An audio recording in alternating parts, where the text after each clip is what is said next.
বিয়ের সময় দেখেছেন আপনি শ্বশুরের সম্পত্তি, মেয়ের সৌন্দর্য, বা পালিয়ে করেছেন, অ্যাফেয়ার করে করেছেন, এখন বিয়ের পরে হাউমাউ করছেন। বিয়ের আগে তো দিনদারিতা দেখেন নাই। আল্লাহর নবী কখনো বলেননি 4টা গুণ দেখে বিয়ে করো, হাদিসের শব্দ এমন নয়। ওলামায়ে কেরামকে জিজ্ঞাসা করেন 4টা গুণ দেখে বিয়ে করো নয় শব্দটা, 4টা গুণ দেখে সাধারণত বিয়ে করা হয়। 4টা গুণ দেখে সাধারণত বিয়ে করা হয়। সম্পদ, সৌন্দর্য, বংশ, দিনদারিতা।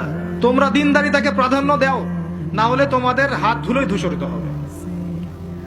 এখন দেখা যায় দিনী ভাইরা দিনদার ক্যাটরিনা কাইফ খুঁজতেছে। দিনদার মেয়ে চাই কিন্তু সুন্দরী লাগবে আমার।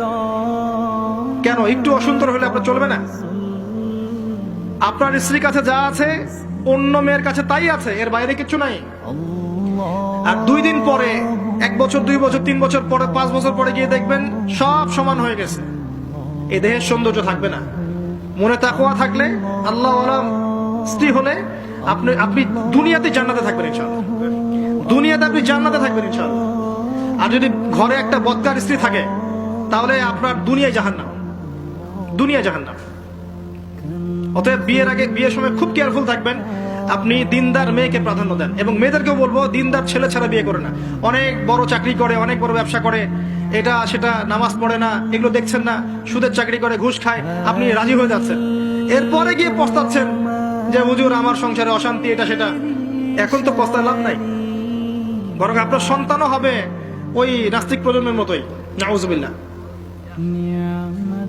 আমরা দুনিয়ার স্বার্থ খুব ভালো চিনি। দুনিয়ার স্বার্থকে ত্যাগ করে দিনকে অগ্রাধিকার দেন, আল্লাহ পাক কবুল করবে ইনশাআল্লাহ।